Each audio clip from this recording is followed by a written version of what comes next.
All right, everybody. Welcome. This is the Tinker Tribe podcast.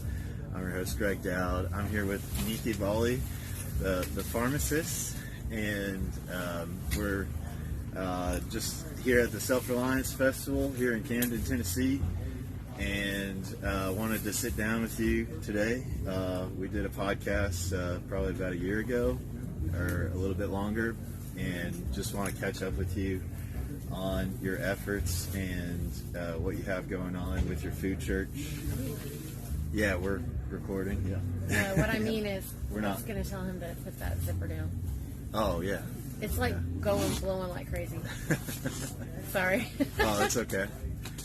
So yes, the last time we talked, we got into your story, and you had that kind of the transformation or realization of our food system was leading to bad health for a lot of people, and so you started this food church as kind of a way to resist that.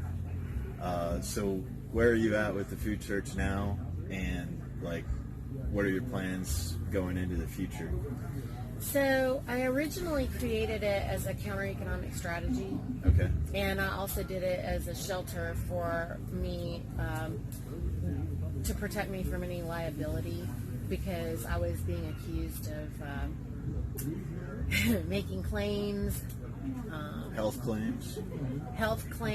Claims to food, quality, everything. They said that I was a self-proclaimed governing body. That's what they accused me of. They, the USDA. And The FDA, USDA? yeah. They said, who do you think you are? You're behaving like a self-proclaimed governing body. Like a free thinker. Yeah. Like a free woman. Yeah. Yeah, that would be me right here. Yeah, I actually want to promote that everybody should hold the line. Don't give an inch. Yeah. Absolutely. Yeah. I mean, what I think people don't know is that we have, there's various levels of sovereignty. And this is often confused because you have the sovereignty that was assigned to you by God. Yeah. But then there's other sovereignty, I have sovereignty in my home, for my space. Yeah. And for myself and for my family. And I should also practice that for my business. And I should also practice that for my community, But how do we do this? Like what do we do? How are you supposed to do that when supposedly the government is coming after us, And so the first thing I would like to clean up for everybody, because I had to clean this up for myself, okay? Yeah. I thought it was the government too. Yeah. And what's crazy though, friends, is that the USDA, the FDA, the NCDA, they're all incorporated. They're corporations, and they all have DMV numbers. So you can go on Duns and Bradstreet and you can find their DMV numbers.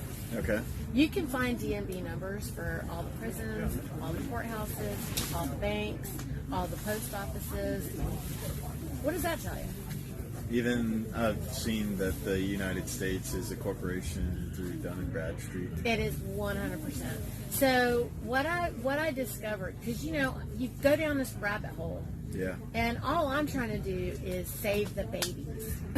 Mm-hmm. All I want is for mothers to be able to make decisions for their children. Yeah.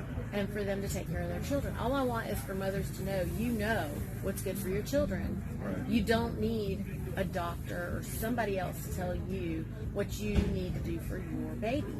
You had a baby. Right. You know what the baby needs. Yeah. You are all the baby needs. Yeah. And they're trying to come between mothers and their children. We already know that they've taken men out of the home. Then they took women out of the home. Then they pitted the men and the women against each other. This is the destruction of humanity. How do you do that? You just keep the males and the females from being able to procreate, basically. Yeah. So they've created layers. I mean, layer upon layer. But everyone keeps saying they. Who is they? You got like Catherine Austin Fitts saying, Mr. Global. You have everybody saying whatever. Well, I found out who they are. Yeah.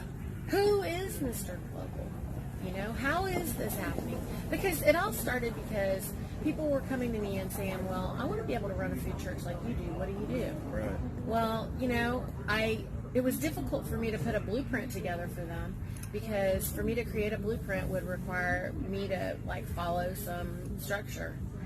And what you're doing is outside of the normal structure of what we would consider, an organization or something like that, I guess. Right. I mean, when you step outside the box, okay, so Joel Salatin called me rogue, right? And I was kind of when he said it the first time, I was just like, what? And then I had to think about it, and then I had to reconcile it, and I was like, well, I wasn't trying to go rogue, I'm not trying to go against whatever. I mean, I'm not trying to go against people. They make it sound like you're going against safety and security and what's good. Yeah. And that's really wrong. Right. And I was kind of offended by that afterwards. It sounds cool. It's a really cool conference. Yeah. You're going rogue. We're going to go rogue. Going against the grain. Right. Yeah. But why do we have to be popularizing that idea? When it's just should be a normal human thing. I mean, what I was doing was honorable. Yeah. All I was trying to do was save the babies. Yeah. So if I'm trying to operate in honor, then why are you calling me rogue? Yeah. And I'm not saying that, to put it dig in on Joel. Joel's my mentor. I mean, I love Joel. Yeah. And he knows that, right? Right. But I just mean that it sounds cool, it's fun, and it's easy to sell in a world where the corporatocracy has created this competition amongst everybody. Yeah. And so if that's the only way to get everybody's attention, to bring them back to some level to where we can have a better conversation, I'm all for that, and that's what it's done for me. Yeah. I can't say that what Joel and John did by creating the Rogue Food Conference didn't help that. Yeah. So I think it did help to start a conversation. Mm-hmm. Do I want to be known as I'm rogue? No, that's not right. Yeah. And everybody should know that. Yeah. When you're trying to do what's right and when you're trying to do what's good, then, I don't think anybody should be made to feel like they're the ones having to go rogue. Well, so in any case, for the food church, I didn't want to try to teach people how to run this food church out of courage. What am I supposed to say? Just go be brave. Just do it. That's what it sounds like when I talk. When I'm saying things to people, it's just just do it. Just be brave. Why are you such a punk? Yeah. Man up. Yeah. But the truth is that there was certain language that I used. And I used that language just because that's how I talk, because I found out, and I didn't realize this, but, we're Indian, right? Mm-hmm. So my parents, and all the Indian community only speaks British English. Oh, really? So I don't know how to speak anything besides British English. Okay. But I speak it with my Carolina girl Southern accent. Yeah. You know what I mean? Yeah. But what I mean is that there is a certain way about and certain word choice and whatever that I grew up with, which is how I express myself. Right. Because that's how they talk. Yeah. And that's how I learned to speak. Right. And so if I'm running business and someone shows up and I feel like I don't fall under their, they don't have any laws over me, then I just say to them, you're outside of your jurisdiction. And this is important because they actually are outside of their jurisdiction. Yeah. And they know it. Yeah. We don't know it because they're trying to impose regulations and statutes and mandates and all of these things that are, by the way, not laws. Okay, if it's a statute or a whatever, I mean, all of these permissions, they're not laws. Right. It's not a law. They're statutes and codes? I mean, this is just, it's actually we're under military rule. you know, and people just don't understand that. And when I call them out on it, then they know I'm right. Yeah. And they know that their jurisdiction ends on the water. Yeah, so how do you go about, like, asserting that in your life? I say you're outside of your jurisdiction, and no. Okay. No works real good. No. I mean, no means no. Yeah. If I have to say a whole lot more words besides no, I think guys already have figured out that's, like, not a good idea. Like, no means no, right? Right. Didn't they have a whole campaign about this already? Yeah. No means no. Right. But, so I shouldn't have to say anything else.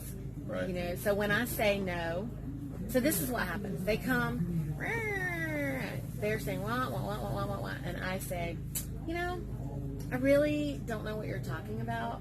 You're going to need to put that in writing for me. And I'll say you're outside of your jurisdiction. Okay. And then they're like, and then, you know, they're basically intimidating.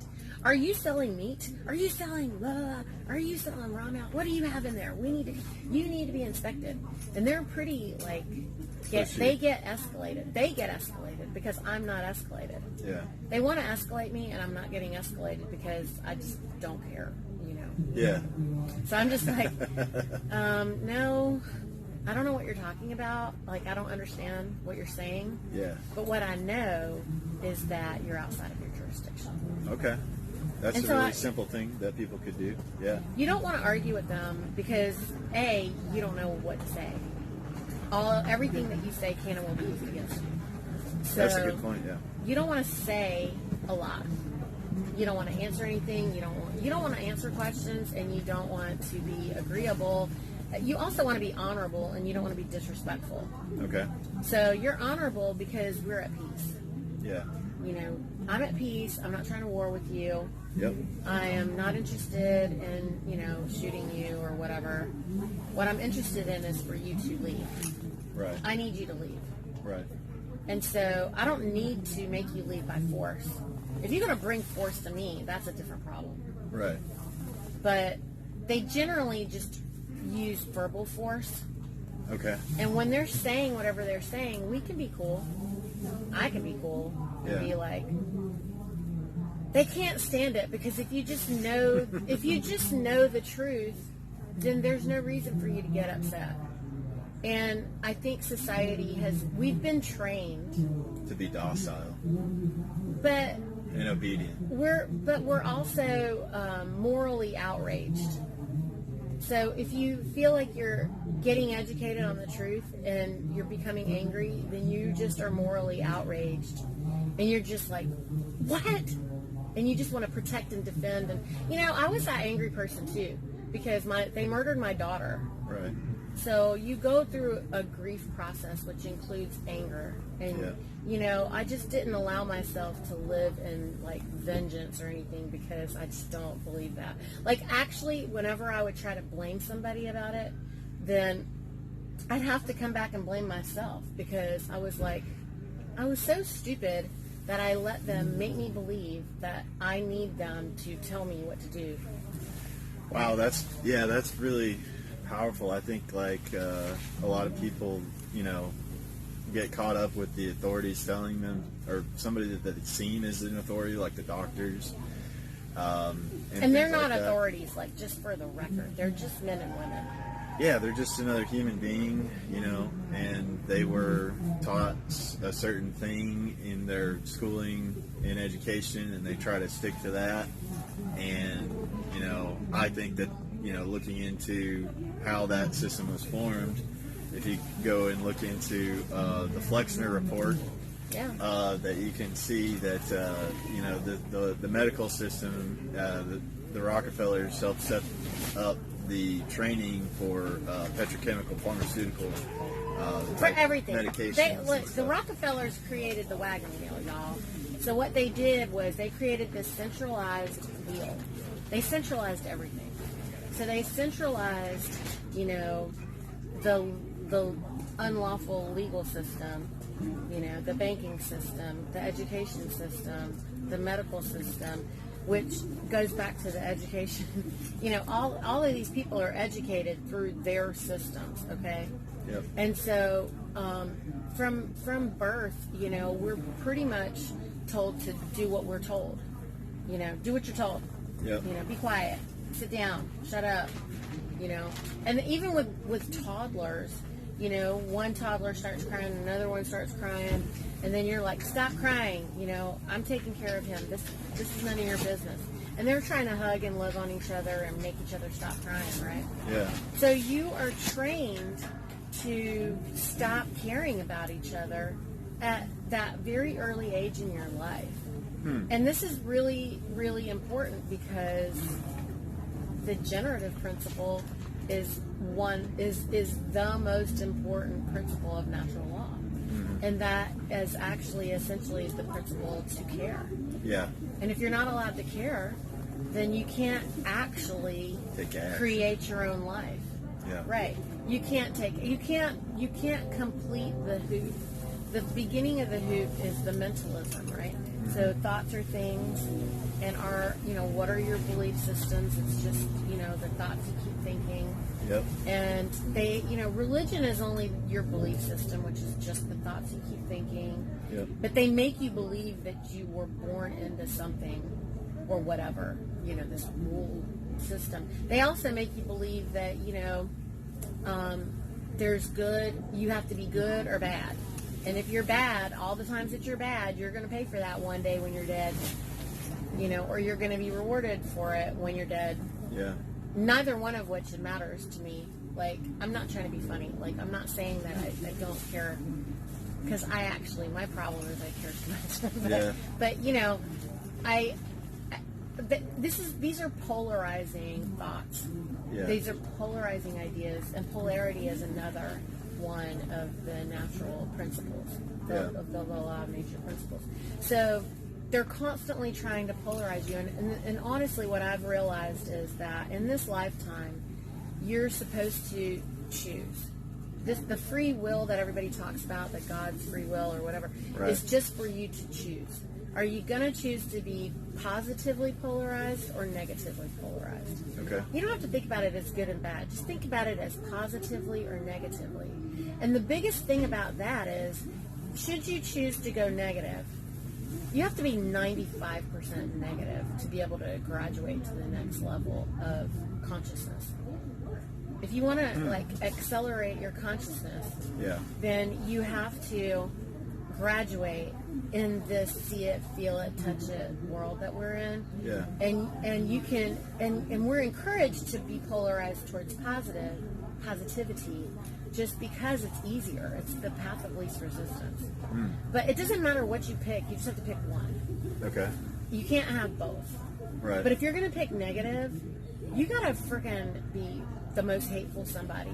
And I don't know about you, but like, it's exhausting to be angry. Yeah, it is. Like, I can't. To harbor anger Yeah. and hold that in. It's a lot. It's very, It really very exhausting. will mess with you. Yeah. Yeah. So, like, obviously, I've got a lot of reasons to be angry.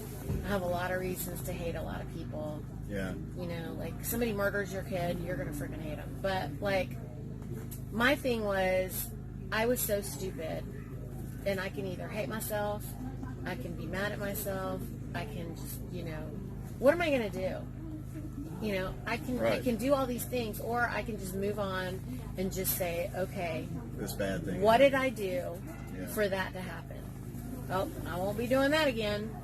And that thing was that I was allowing other people to control me. And they were allowed to control my thoughts. And I had to allow it. And that was my, you know, that was the problem. I had to wrestle with the fact that I allowed it. Yeah. And then I had to reconcile that somehow. Yeah. And so I had to just be like, you know what? Fuck it. Like, I can't do this. Right. I'm not going to just kill myself. Like, what do I want now? I don't want to be here for my other 2 children. Right. I don't want to be here for my husband. I don't want to be here for anything else. Right. Or am I going to just get over it? And I don't mean that I'm over, like, the death of my child. No, that'll never go like, away. Like, that's not what I mean. What I mean is that I have to make that worth something. Yeah. I have to use it for something better than that. Yeah. And if I don't, then that's just stupid. Right. Like, that's just dumb. Yeah. And then, like, I have to know that I have to love myself enough to want more for me. Yeah. And my daughter wouldn't have wanted that for me. No. You know, she would be like, Mom, what are you doing? Yeah. You know? So, like, she was, like, very mature. And, I mean, she really was, like, a compass for me, and she used to call me out on things. Oh, yeah. She was, like, beyond her years. And the things that she would say to me, I had to remember that, you know? And I was like, oh, what am I going to do with this? Yeah. And I was like, you know what? They're just murdering babies in the hospital. Yeah. Like, that was what it boiled down to for me was I just sat in the hospital with her for 6 months so that she could show me that they are literally murdering children. Wow. And it's just all under the guise of, you know, children's hospitals. What the hell? And then I put more thought into it, and I go, you know, man, I know children's hospitals when I was growing up.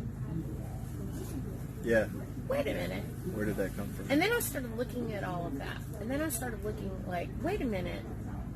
Kids were never sick. I never had a headache when I was a kid. Yeah. I couldn't remember ever having a headache. Yeah. Like, not even one time. Yeah. Wow.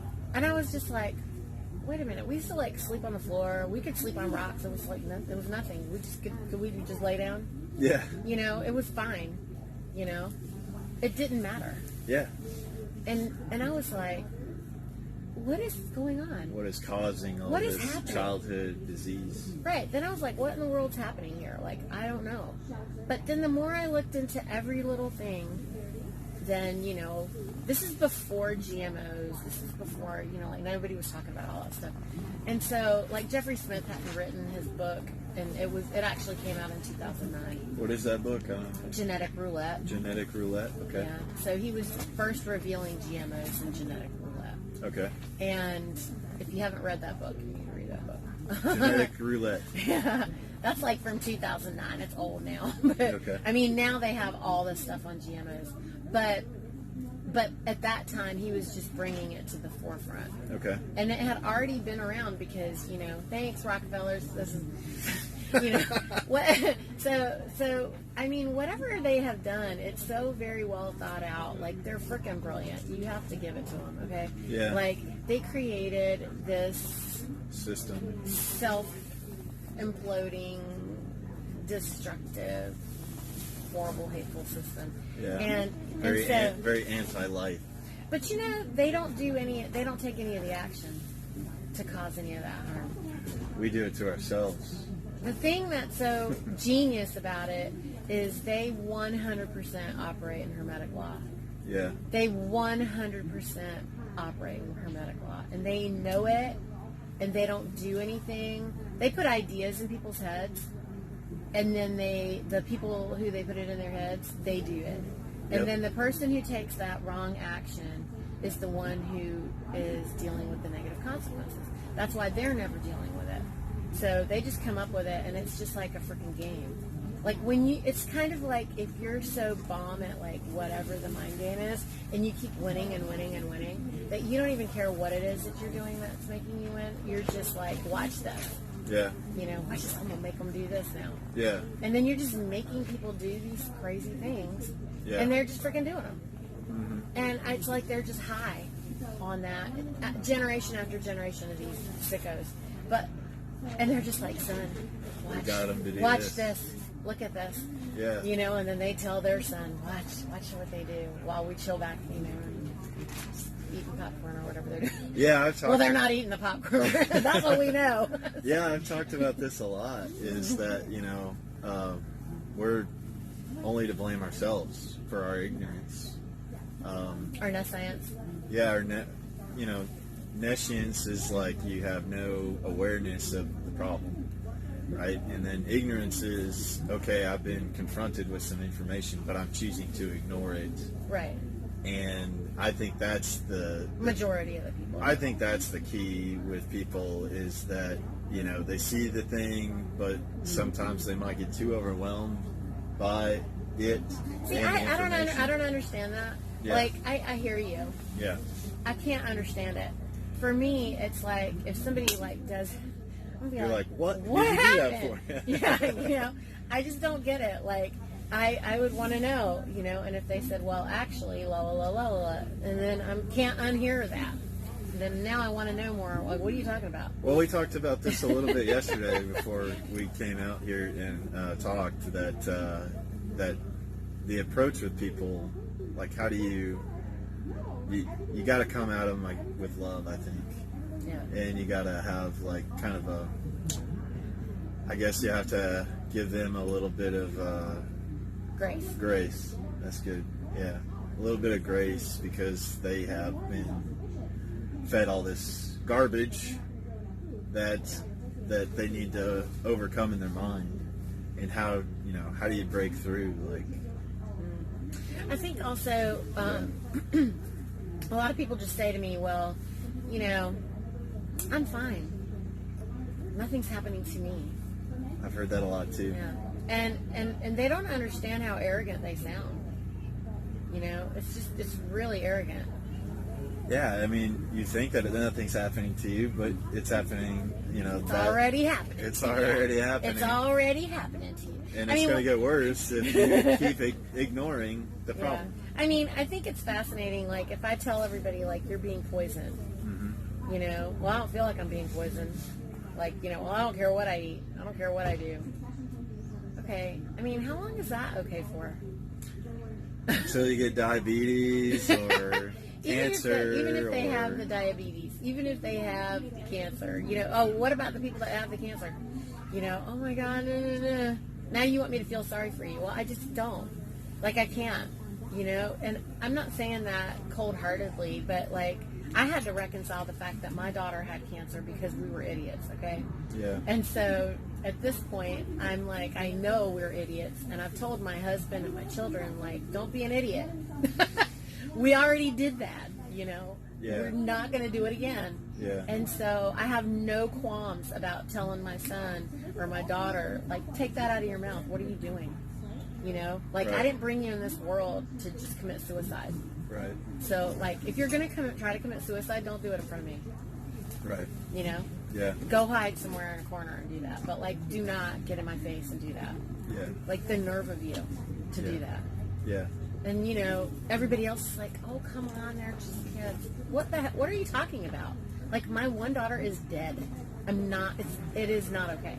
Right. So I'm not fine with it. And, people are well, I mean, even Joel Salatin's you were so militant. You were so militant about this. And also he knows why. Also he knows. Yeah. So he's not trying to talk me out of it or anything.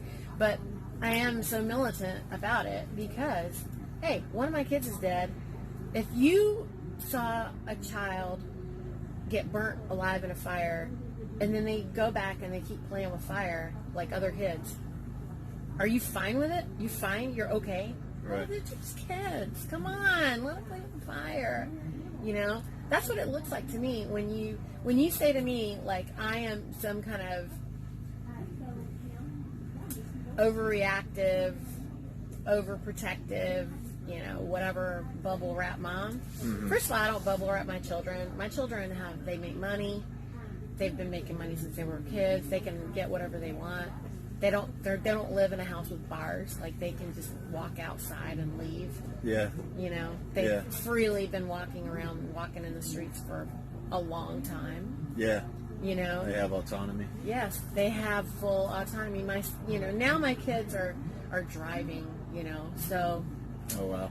Whatever. I can't. What do you want me to do? I am just in their head. Yeah. All the time. I don't hold back anything that I want to say to them because it's all I have.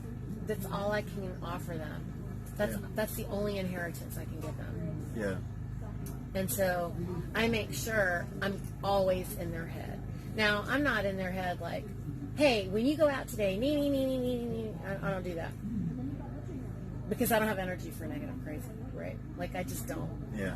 But and this is where it goes back to the negative and the positive polarity. They have to be able to make their own decisions. They have to choose themselves, the negative and the positive. Yep. And all I can say to them is, all right, don't die. Have fun. Yeah.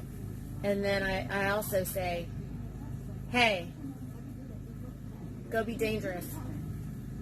And they're just like, what? What? And the first time I said that, the first time my son was leaving, and it was the first time he was out driving by himself.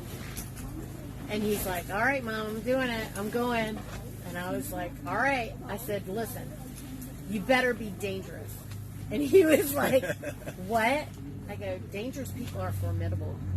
Yeah. Go be dangerous. Don't be safe. Get home. Yeah, and I'll see you later. And every time they leave, I forget that they're gone, because if I try to sit around and be like, oh my God, they're out on the road driving their car, I know mothers who like track their kids on their phones and all this other crap. And I'm like, no. They're like, do you know where your son? No, I don't. I don't know where he's at. He's free. Yeah. He's somewhere. Yeah. I mean, the rules with my kids are, hey, let me know where you're planning to be. Okay. And let me know about how long you want to be wherever. Yeah. Because if I can't find you, because I'm busy doing something. I need to know how to track you down. Right. I just need to know where you're supposed to have been. Yep. So that I'll know where to start looking. Because, you could go very far in a car. Yeah.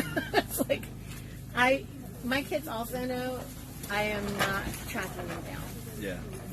I'm not looking for them. I'm not going, what were you doing there? Who were you with? I don't do that. They actually tell me. Yeah. They tell me, hey, we're going to go to da-da-da, and we want to do la-la-la, and we're going to do this and that. And I'll be like, great. Are you sure that's what you're going to do? Yeah. Okay. What are you going to eat? I don't know yet. All right. Do they know what they're going to eat? Because, they don't even care, right? And they're like, so we have these kind of conversations, and I just kind of say, well, I have food.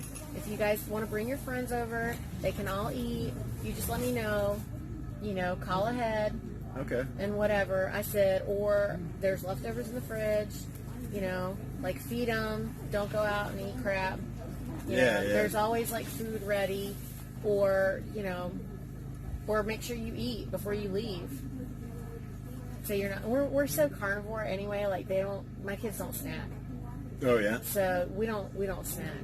And so they don't really get hungry. They can go a long time without eating. Yeah. And so even if they go somewhere and they're more interested in being able to be with the cool friends and, do the friend thing. They don't care if their friends want to stop somewhere to get food, they don't need to eat. Yeah. And they just won't. They'll just be like, yeah, no, you go ahead and have something. I don't want anything, So they'll do that. And someone asked me if I knew if it was true or not. Like, are they really doing that?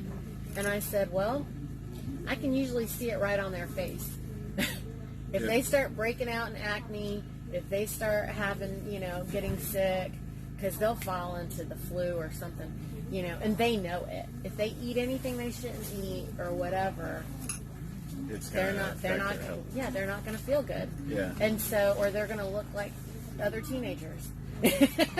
And wow, that is amazing that if you can adopt that diet, and I have seen it myself, like with a bunch of different people talking about their results when they've eliminated a lot of the and just gone strict carnivore. A lot of their problems with their skin cleared up, like grew better hair, stronger fingernails.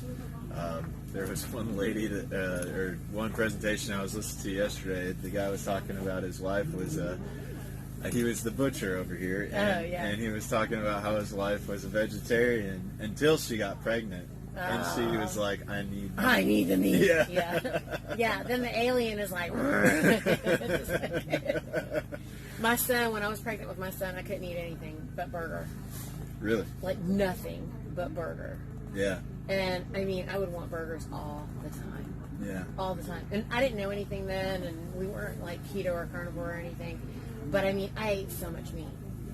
I mean, I ate straight meat the whole time. And I couldn't even look at anything green. I didn't want any vegetables, nothing. Yeah. It was straight meat.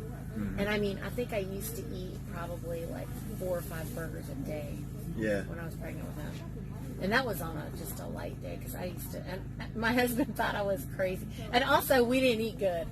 I mean, I would cook at home if whatever. But when you're pregnant, all of a sudden you're like ravenous, and you're just like, I'm gonna throw up if I don't eat. Like, you just get really nauseous all of a sudden, and you can't get up, so you can't cook to eat. You just need to eat. Yeah. And you're like, if I get up, I might throw up, and also I need to eat, and it is just like really dumb.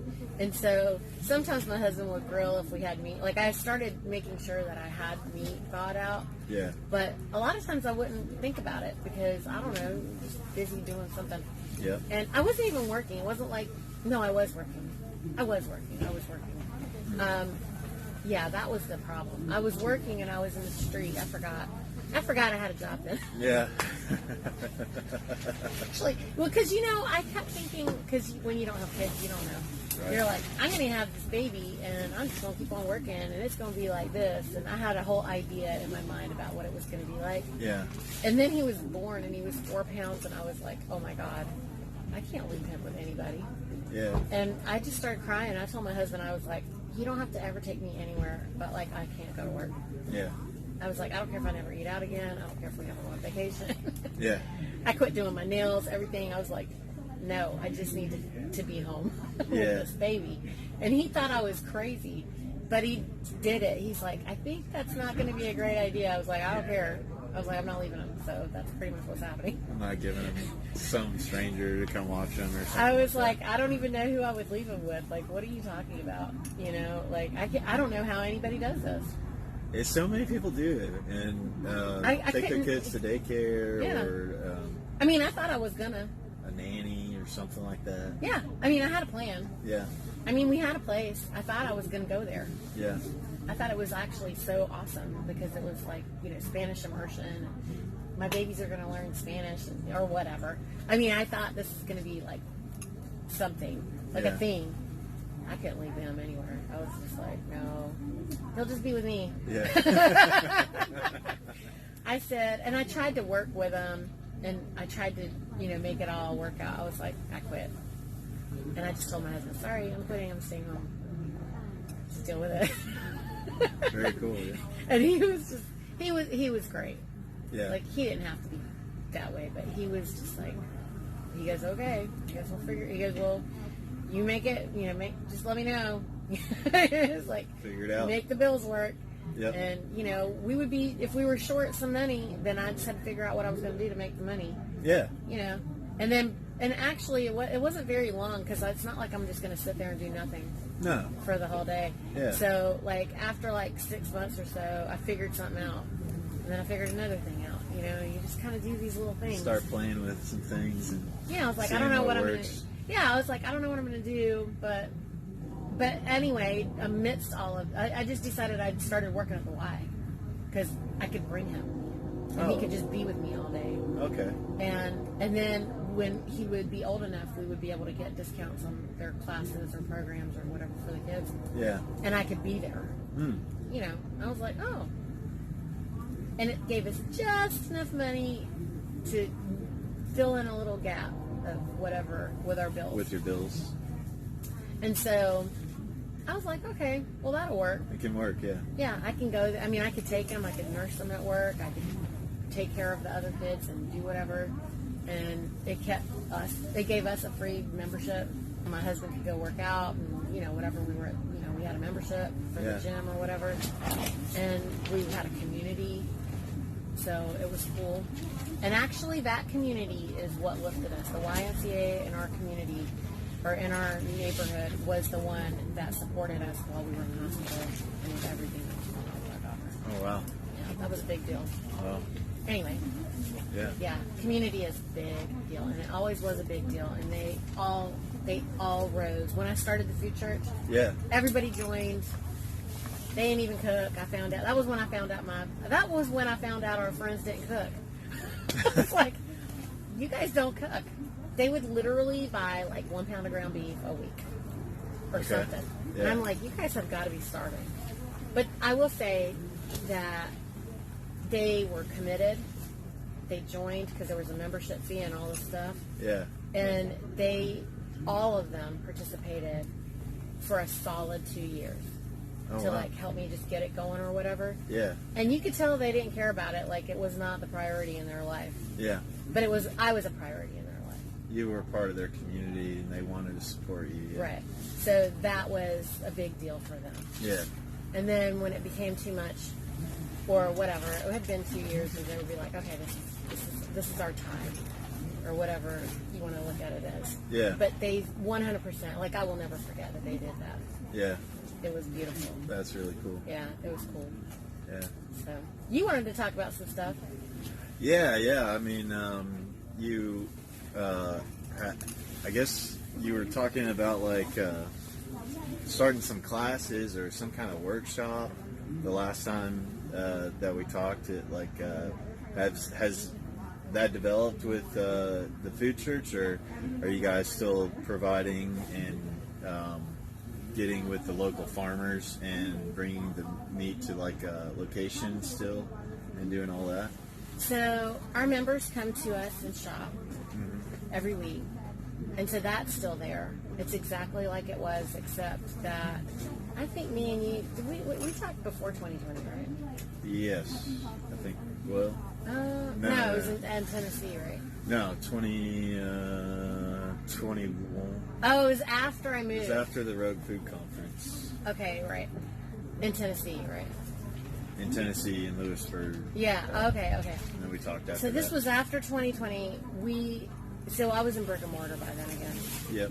Okay, yeah. So the membership is strong.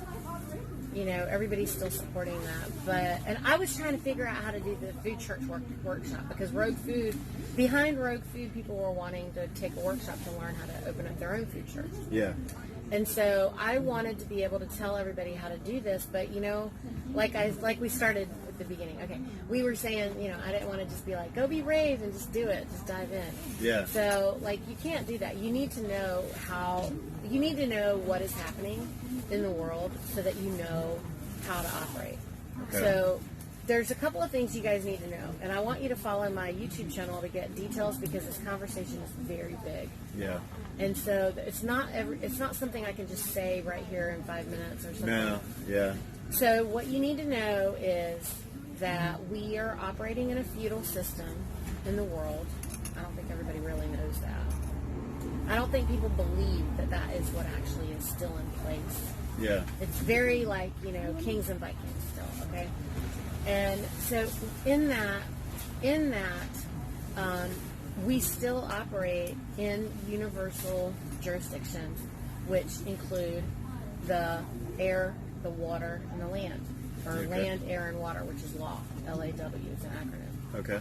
So land is like we the people, or the living men and women, have jurisdiction over the land.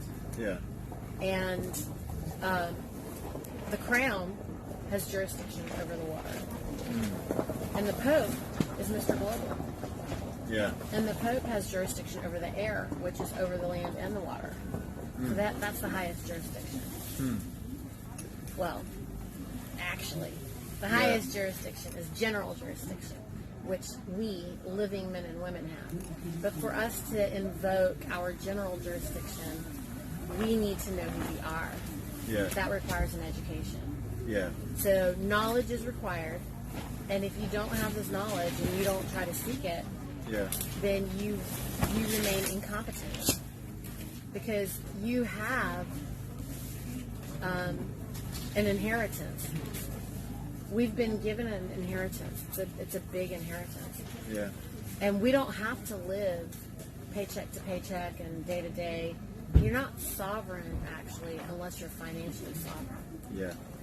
And so there are many of us that are reclaiming our inheritance. And in order to do it properly, there's an order that is required to be followed. And so do you know that nobody knows, hardly any living soul anymore knows that we would have never had a president Did you know that? When they started the Congress, it was from the Articles of Confederation, and there were several guys at the Articles of Confederation that walked out of the Constitutional Convention, from what I have read, and there was a big protest over creating a decentralized federal government. They wanted to remain in a confederation. There was a large group that wanted to remain a confederation of states. So we weren't a confederation. We were the federation. Okay. So some of these stories are false. Yeah. I'm not going to tell you which ones were Yeah. and which ones weren't, because, look, when mom and dad have a fight, the children hardly ever know what the truth is about what happened, right? Yeah. Well, I wasn't alive. I can't tell you about something Right. that happened when I was not living. Yeah. All I can do is trace the paperwork. Trace the source documents. Yeah. Right. So what I happen to know for a fact is, these are the things that I know to be true.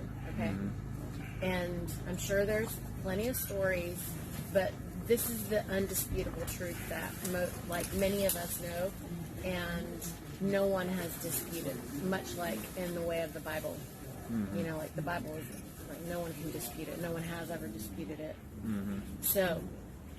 And the Bible is included in this. The Geneva Bible specifically is a book of commerce, and it explains how to do commerce correctly. Okay. So there was William the Conqueror. He was a French king. Okay. So William the Conqueror, he conquered England. Okay. So when William the Conqueror conquered England, then he wanted to deprive his sons of that land as a strategic move. What he did instead was he distributed that land to his 13 barons, because he never wanted there ever to be another British monarch. Okay. What does that tell you?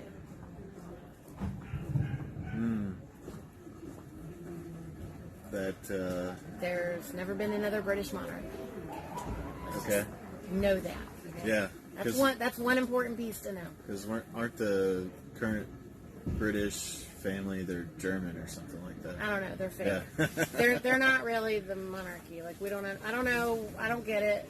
You know. Somehow they just said, personally, I will just say that I'm pretty sure they're like Pope Mafia. Okay. Yeah.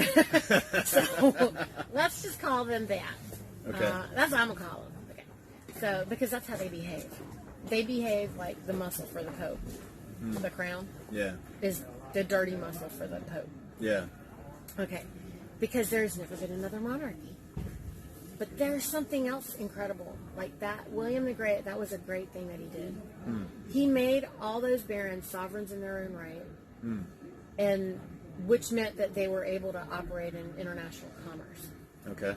This is what was required to do international commerce at the time. Okay. And not just at that time, but even right now. Yeah. Because we're still in a feudal system. Okay. So William the Conqueror, he gives the 13 barons sovereignty in their own right, gives them their own land parcels, makes their land overlap each other, because he doesn't want them to fight amongst themselves. Okay?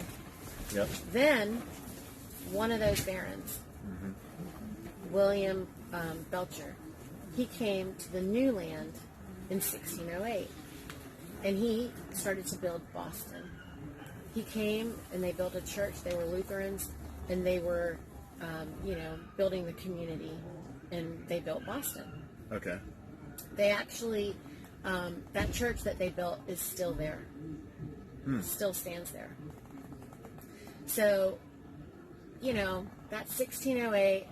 Then we had the Revolutionary War. When we had the Revolutionary War, then, we won the war, but we were really depleted with our military, our army and everything, and we had no other military, right? And, of course, the 13 colonies were just ripe for the picking. You think that, our war with England was bad? The French were some powerful people, and they owned, most of the southern states. and all the way up the center of the nation and into French Canadian area land and whatever. I mean, they had a lot of land. Oh yeah. So- Louisiana Purchase went way up into the States. Yeah. Yeah, so that's the French. Yep. So just think about this, okay? So the other thing I want you to know that I didn't know, because, you know, when I was in school, I took the test, and I knew the years, but I never really made a timeline because I didn't want to, because I was 7 or 8 or 10 or whatever. I don't even know how old you are when you learn this stuff. Yeah. But, like, what I know is that I was never going to make a timeline. I was just going to memorize the dates because that's all they wanted me to do. Right. And then they made us believe, and obviously we were stupid enough not to do the math, because if you do the math with the dates, then it doesn't work, okay? But if you don't do the math and they just tell you, hey, you know, we've enslaved blacks for 400 years, then you just know it and think it, right? Yeah. And believe it. Yeah. And isn't that what we're told? Yep. Over 400 years, we're so evil, right? Well, that's funny, because the time between the Revolutionary War and the Civil War is less than 80 years. Also, there are documents where Abraham Lincoln was talking to some of our founding fathers. There are documents where they're talking to each other. Yeah. That means they were alive at the same time. Yeah. And he wasn't 400 years old, y'all. He wasn't. Right. They weren't. Nobody was. So that was within the same time period, which means we didn't enslave people for over 400 years. Right. Okay. All right, I know black people hate me right now, but like, whatever, I'm Indian, okay? And India was under British rule for 400 years also. British Isn't East that, India Company. yeah, so that was also 400 years, they tell us. And then when I trace that back, that's not, I mean, look, the world was enslaved, and there was a lot of people enslaving certain parts of India. Everywhere in the world, Yes. in humanity, everybody was enslaving each other. Right. All that was happening was that humanity was enslaved, and our forefathers came to the new land to escape enslavement. Yep. That was all it was. Yep. They said they came here for religious freedom. That meant free thought. Like religion, your beliefs, the thoughts we keep thinking. They wanted to come here to be free, to think freely. And that was all. And they didn't want to be enslaved. That was what that language meant, the Yeah. British English. Yeah. So that's what that meant, religious freedom. That's what it meant. It didn't Yeah. mean that, you know, we want to be free to be, you know, Southern Baptist versus Catholic or whatever. That's not the point. Yeah. It was just that we want to be free thinking. Yeah. So, and obviously they're radically self-reliant, and moreover, they were Hermetic practitioners, as evidenced by the Constitution that they created. Now, the other big lie is that they want us to believe that we operate under this Constitution, but I'll come back to that in a minute. Let's get back here to the Civil War. Yeah. Okay, what happened? So we only, first of all, were just the 13 colonies still. Yeah. Hello, we were just 13 colonies. They want us to believe that we had all these southern slaves and all. We didn't even have all the southern states. Yep. So we weren't the ones enslaving them, but the French were, and they were evil. I mean, the French were really, really bad, so much so that people were like excited when Spain, you know, like came and enslaved them. Like the Spaniards were apparently nicer than the French. Like, I don't know. I mean, I wasn't alive. But supposedly this is the kind of thing. I mean, when you read all the history, then the French were like not to be messed with. Okay, so they were pretty scary. All right, so where are we at? We have the supposed Civil War. So what's happening is that our 13 colonies, our 13 state assemblies were in. They were having a general assembly meeting. Okay, so they're having a general assembly meeting. They want us to believe that that was this constitutional convention or whatever, but it was a general assembly meeting. Okay, and maybe it was a constitutional convention because when you want to make trade agreements with other nations, then you have to create a constitution, because those are the limiting powers that you offer the people that you are contracting with as your subcontractors. And in our case, what was happening was that we wanted to be able to trade freely with, the rest of the world. Well, to be able to do that, you needed a sovereign, all right? And the only person that we had to be a sovereign was William Belcher from Boston. And so he didn't really want to have all the powers and all the responsibility that comes with being the only sovereign for the nation. And so it's his coat of arms that we use as our great seal. So our great seal is the Belcher coat of arms. Okay. And William Belcher, has a great grandson who's alive today. We'll come back to that. Let's get back here for a second. So he did a great thing because he didn't want this responsibility. This is under the Revolutionary War, before the Civil War. But I just wanted to make it clear to everybody that this all happened within an 80-year period. Yeah. 80 years or less. I mean, do the math, research it. I'm not telling you because A, don't quote me, and B, do your own research. Yeah. Also, C, don't leave any comments about how I don't know what I'm talking about. Go find it out. It's not more than 80 years. Okay? Yeah. So go look it up for yourself. Yeah, go look it up. You need to know this stuff for yourself. You need to go find it out. And you need to know the truth, and you need to be able to tell the story yourself. So, also, we weren't alive then. Also, this is not totally hearsay because I'm telling you a story that I heard from the Belcher family. So, that's what I'm telling you. There was a proposal at this assembly meeting. And they proposed, hey, it went something like, you guys already have all the blacks enslaved. Why don't we free them and then just enslave everybody? And here's how we would do it. And there was a proposal about how they would do it. And apparently nobody liked it. And there was a walkout. Well, this is a problem because when you have an assembly meeting and people just walk out and you don't adjourn, what do you do? Yeah, I mean, it should be a fraudulent thing or something like that. Seems like it's called breaking quorum.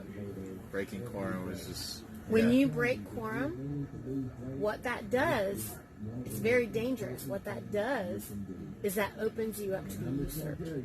I got you. And so, Honest Abe usurped us. Yeah. Because he was an attorney. And what I know about our Hermetic practicing forefathers is they were not going to allow the corporatocracy. Ever. And we were never going to have a president because we didn't have a president. We had a head of state. You had a head of state, you had a fiduciary, and that was we the people. We were self-governing. Yeah, that was the... We were self-governing. I believe that was the original intent, yeah. If you're self-governing, you don't need a president. If you're self-governing, you don't police yourself. If you're self-governing, you have to be responsible for everything. Yeah. And we're not self-governing. I didn't grow up being self-governing. I grew up following the rules, having permission, needing a license, blah, blah, blah, ding, ding, dong, right? Being quiet, not caring, shutting up, standing in line, just like a good little prisoner, okay? That's what I was doing. So, think about this. Go find this information out for yourself, but follow me on YouTube where I'm breaking it down with James Belcher, who is currently alive. Okay. His wife, Anna, she is Anna Marie Reisinger. She's a justice. She and her husband didn't know who he was until he was 60. Okay. He didn't know who he was. His mother was on her deathbed, and when she was 80 and on her deathbed, she told him who he was and what that responsibility meant. Because his great-great-grandfather, I'm calling him great-great-grandfather, I don't know what he was exactly. Just know that he's the direct descendant, the hereditary head of state for America. That's what you need to know. Because he also has a signet jewelry. He has the ring. He also has the footprint that matches the birth certificate that proves who he is. So he has already established his lineage, okay? So what you need to know is that they're the only ones who know the truth and know how this works.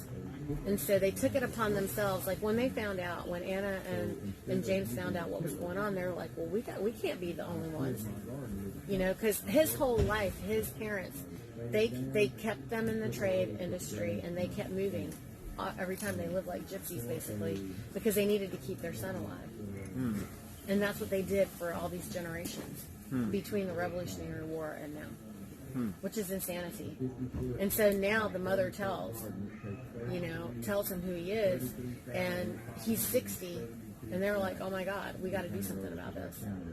And so he's done another great thing. So this is part of the Belcher family, is Yes. what you're talking about? Okay. So now there's only certain sovereigns that can now, after 150 years of our We the People actual government having been dormant, because we haven't reconstructed post-Civil War, which wasn't even a war, but whatever in the world it was, right? But whatever that was, when Abraham Lincoln usurped us, right? When Abraham Lincoln usurped us because we broke quorum, Yeah. the thing that everybody doesn't really understand is that our land and soil organic government was never like destroyed or anything, and our constitutional compact maintained our land and soil jurisdiction for us. Yeah. We just had to come to quorum, and we needed to rise as assemblies. But if it's kind of like if you are, your mom and dad give you a store, and you own it, and you run it, and then you get some good employees, and then they're doing a good job, and then you go on vacation, and you're like, dude, they're doing such a good job.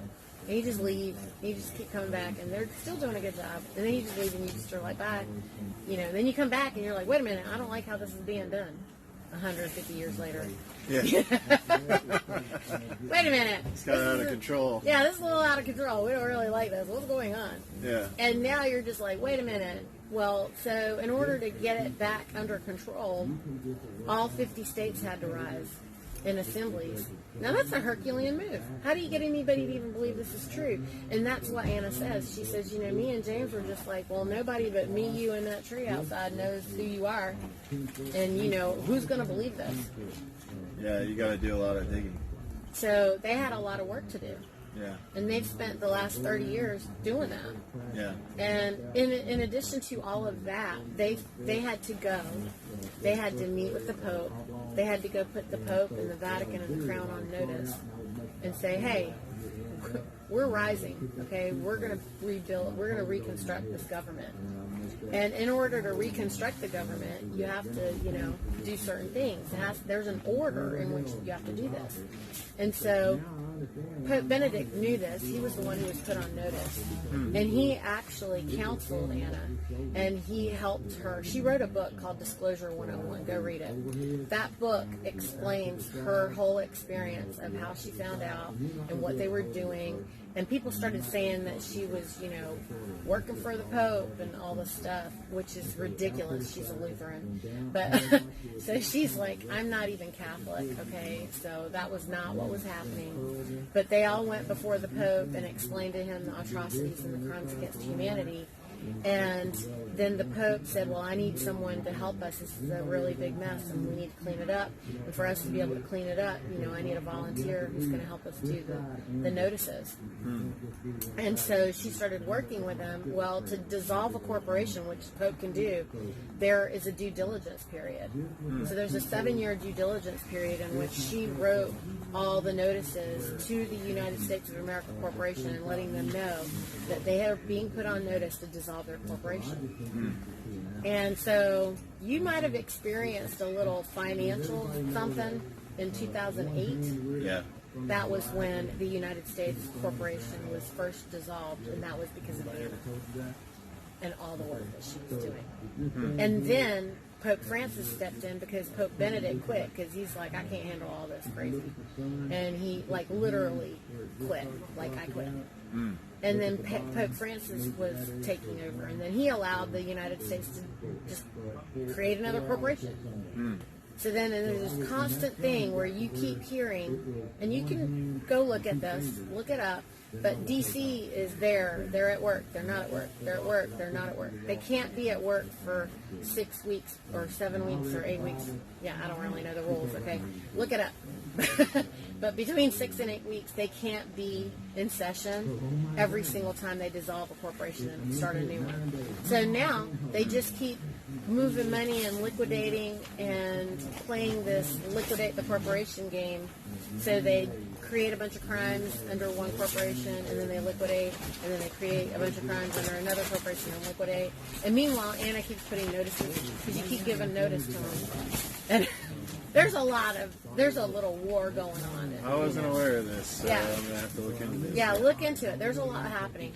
So, but everybody's been put on notice, and simultaneously, all 50 states have risen. We have assemblies in all 50 states, and we're trying to populate the rest of them to create the Jural Assembly. So we have to put up the 4 pillars of each state, which requires you to have a militia, which requires you to have, and the militia, you guys, is not just the, well-trained,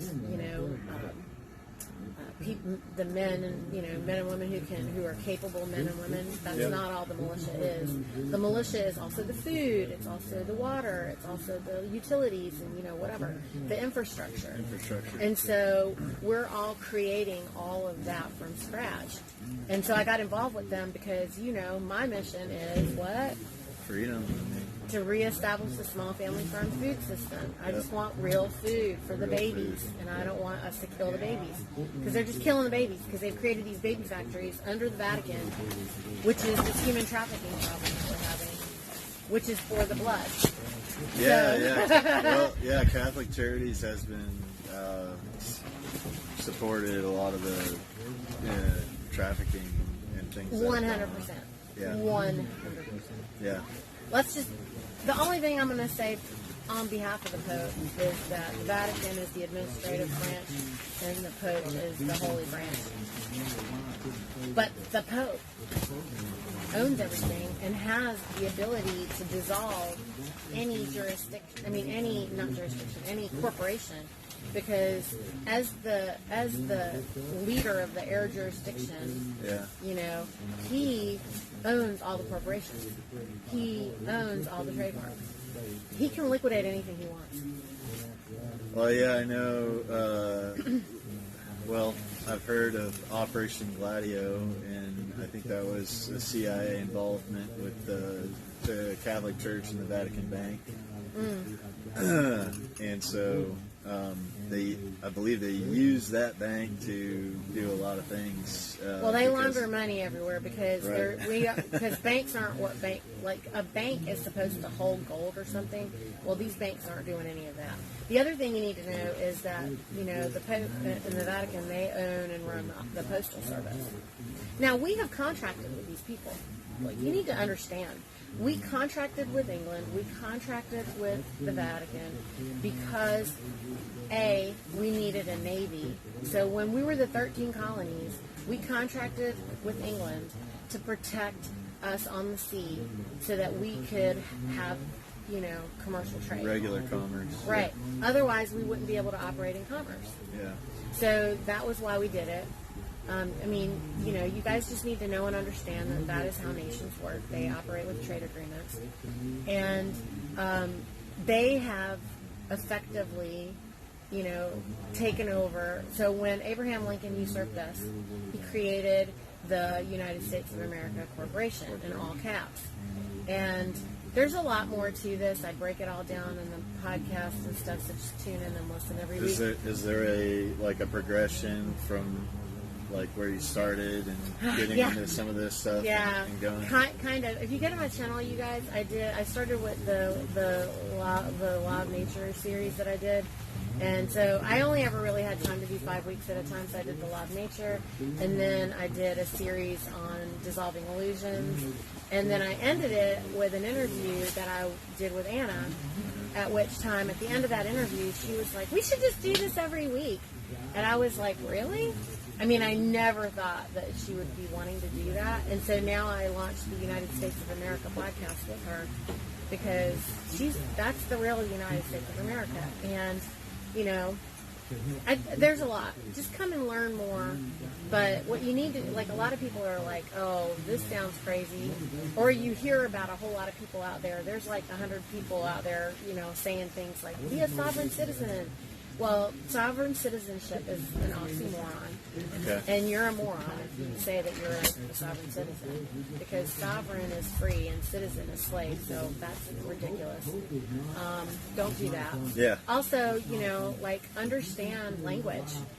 We're manipulated a lot through the language, yeah. Yeah, you need to really study the etymology of language. If you're not going to study language, you're going to have a lot of problems. And it's going to be your fault because, like me, we're choosing what we're doing all the time, right? Right. I mean, we're the creator of our reality. Yeah. And so, that's the other thing, right? They made a joke about it, and they were just like, oh, you think you create your own reality? Yeah, we actually do with our thoughts. Yeah. I think I want to get up now and go and do something else, and I just get up and go do something else. That's right? how it works. Yep. That's what we do. We decided we wanted to be here, Yep. and here we are. Yep. We, Took the action, yes, came to the destination, talked to the people. Yep. we create our reality. Right. Boom. Yeah. Here we are. It's all your choices, yeah. Choose wisely. Choose wisely, yeah. That's the red pill, blue pill. So choose wisely. Like, you get to choose. Remember, you guys, you get to choose. You could call the blue pill the positive polarity and the red pill the negative polarity. And for it to succeed and for you to move on to the next level, you have to. What's fascinating is you could only be 52% positive and you can move on. But you got to be 95% negative to move on in that direction. And there's only been a few people that have ever been able to do that, like Genghis Khan. Like, you got to be really freaking evil. Pretty evil, yeah. You got to be really evil, because you think about it, you have to just be hating and angry and evil all the time. Destructive. Yeah. Right, but you got to do that through multiple lifetimes. So most people can't make it because you come back in another life and you're probably going to be positive. So love wins. Sorry. Yeah. Sorry to disappoint, but love is a divine solvent of everything. Love always wins. So. That's beautiful. Yeah. Have fun, you guys. Do whatever you want, and just know that you got to choose positive or choose negative. And no matter what you do, you can't get it wrong. And Well, go follow Niti at Niti the Pharmacist on YouTube. yeah, Niti the Pharmacist on YouTube. You can also go to the United States of America -- I don't know if it's a dash. I think it's just a TASA for the American State Assemblies. Okay. Also know that you don't just come back to the land and soil by filling out some form and mailing it to somebody. That's not how you do it. You would actually get with your state assembly. If you aren't in touch with them, then you can go to the TASA website. That is also on my link tree. If you follow me on Instagram at Niti the Pharmacist, then it's in my link tree. All the stuff is in my link tree. Okay. Yeah. Well, Niti, thank you so much for sitting down with me and sharing with your wisdom and your story and what you're currently up to. I really appreciate it. Well, thank you. You always do such a great job, and I appreciate all your work. And it was good to run into you again this time. Yeah. So it's always fun catching up. Yeah. I appreciate you. Yeah. Thank you. Thank you. All right. Good. Yeah. That was long.